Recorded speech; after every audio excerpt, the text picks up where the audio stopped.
অপেক্ষার পালা শেষ। কালই বিনা পানির বন্দনা। বিদ্যার দেবী সরস্বতী পূজাকে ঘিরে এই মুহূর্তে উৎসবের নগরীতে পরিণত হয়েছে সারা দেশ।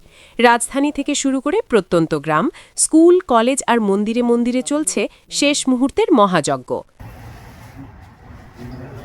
সবচেয়ে ব্যস্ত সময় পার করছেন প্রতিমা শিল্পীরা।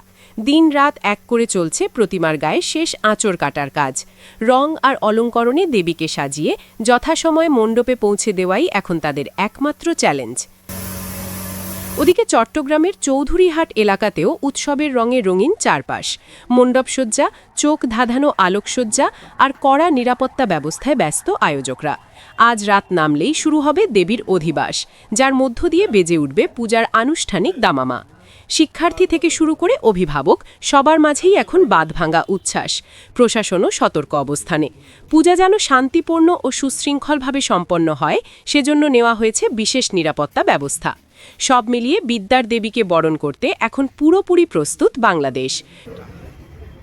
শান্তনা Shankar, news desk, Hindus news.